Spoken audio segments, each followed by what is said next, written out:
Wouldn't it be great if two of the world's most high-profile CEOs, Elon Musk and Jeff Bezos, collaborated on exploring space? But, as we all know, it isn't going to happen.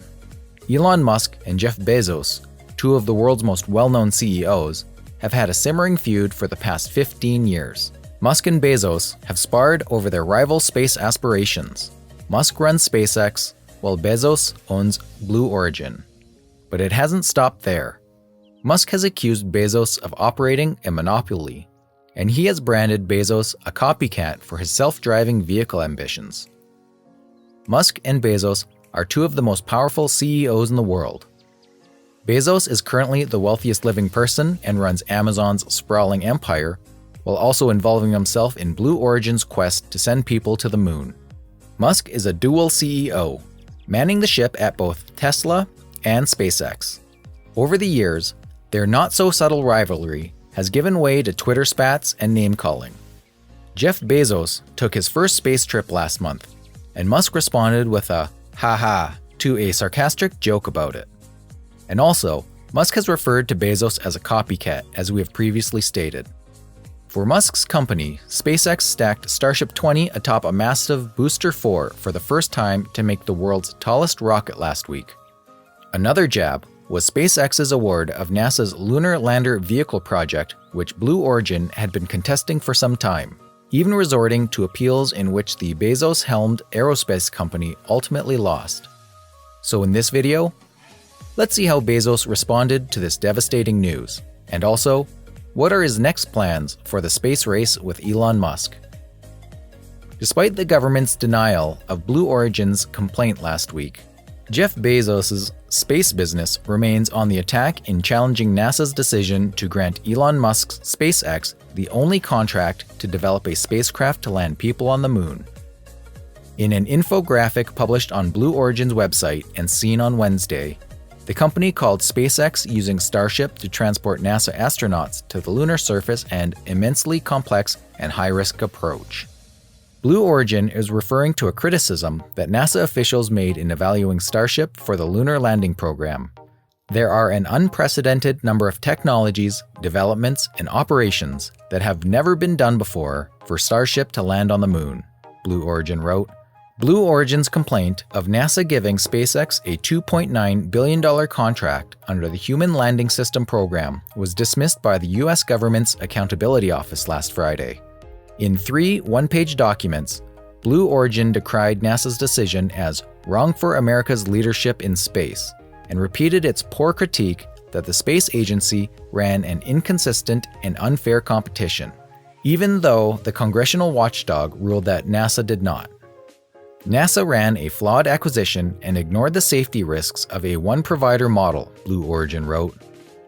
NASA should issue a second contract under the original Human Landing System purchase structure, according to the firm. While NASA has said that it would offer future HLS contracts through Lunar Exploration Transportation Services awards, each contract is likely to be for $45 million or less. Blue Origin's infographic compared their crewed lunar lander concept to SpaceX's strategy of deploying a moon-specific version of its Starship rocket, which looks and performs more like past US landers. Beyond criticizing Starship's complexity, Blue Origin emphasized that SpaceX's facility in Texas has never conducted an orbital launch. Yet Musk's company has launched more than 100 successful orbital launches with its Falcon 9 rockets, and Bezos' company has yet to reach orbit at all. After completing a high-altitude launch and landing of a Starship prototype in May, SpaceX is now finalizing preparations for Starship's maiden orbital launch attempt. Blue Origin made additional technical comparisons, noting that SpaceX's plan requires more than 10 Starship launches to land once on the moon and needs to be refueled in orbit, a process that has also never been done before. Finally, Blue Origin measured the distance between the astronaut evacuation hatches.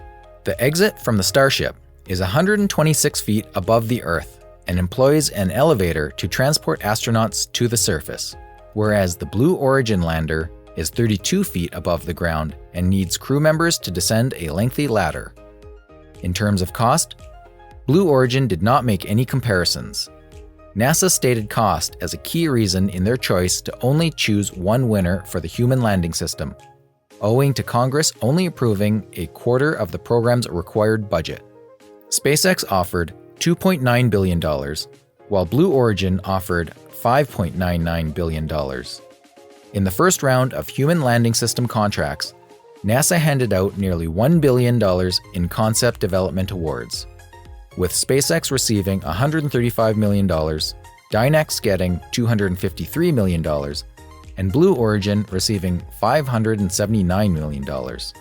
Bezos first revealed the Blue Moon lunar lander in May 2019, before pivoting the next year to work with Lockheed Martin, Northrop Grumman, and Draper on a new human landing system idea. While the company has not tested any spacecraft in orbit, its partners have, a point Blue Origin emphasized by saying that its lunar lander system is built entirely on heritage systems and proven technologies that are flying today. For its part, Blue Origin leverages the rocket engine and landing technologies it honed with its suborbital space tourism rocket, New Shepard, over the course of 16 flights. Blue Origin also emphasized that its approach was similar to SpaceX's, as Bezos' lander only requires 3 launches and has far fewer in-space rendezvous. Blue Origin isn't the first billionaire to take aim at another billionaire's space firm. On July 9th, the firm tweeted a similar infographic that compared their New Shepard vehicle to Virgin Galactic's Spaceship Two, which is owned by Richard Branson, and pointed out that Virgin's vehicle does not go over the Kármán line, the globally acknowledged border of outer space. But despite the technical merits of Blue Origin's new attack on SpaceX, it's possible that it's all for show, considering that Blue Origin's appeal was denied by the Government Accountability Office.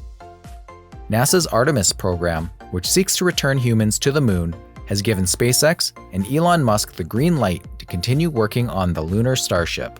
There is no chance of SpaceX not proceeding with HLS for Artemis 3. Laura Stewart-Forzik, founder of space consulting firm Astrolytical, wrote in a tweet on Thursday, "NASA says it's won. The GAO says it's won. Attacking SpaceX only spreads negativity. There's not necessarily anything factually wrong with Blue Origin's arguments," Forzik tells Inverse, "but it is quite the argument to make when Blue Origin has not yet launched anything into orbit." SpaceX, meanwhile, has flown cargo and astronauts to the International Space Station, has safely launched and recovered Starship from an altitude of 33,000 feet, and plans to make its first launch of Starship on the Super Heavy booster by the end of the year. SpaceX's plans are indeed risky, Forzik says, but so are Blue Origin's. It is disingenuous to promote a competitor's design as risky when in fact both of them are complex and risky, she says. Spaceflight is fairly risky. Blue Origins is aware of their capabilities and limits, yet this is insufficient for a successful Artemis mission. Jeff is attempting to bring his dirty business into the space sector, which will have negative impact on all new space businesses. Perhaps we would all be better off if he focused more attention on his own work rather than attempting to hold others to his lesser standard. After all, these critiques appear to have little effort on SpaceX. They're continuing to accomplish incredible things at Starbase, where we'll soon witness the world's largest rocket go into orbit and then to the moon as part of the Artemis project. So with all this, what does the future hold for Blue Origin? While infographics will not be able to override a GAO decision, Blue Origin isn't completely out of the running for a lunar landing. The SpaceX contract is only valid until Artemis 3, the first crewed lunar landing mission, which is set to launch in October 2024. Meanwhile, NASA issued a request for ideas in April for lander vehicles that would be utilized in routine lunar astronaut transfer, likely for Artemis 4 and beyond. Bezos and Blue Origin might be making their case for the future, and specifically to Congress, according to Forzik. Blue Origin is pretty much putting this out there to speak to Congress to say, "My competitor's design is riskier than mine," she said. "Therefore, you should have a second competition to have 2 providers in case my competitor is too risky and fails."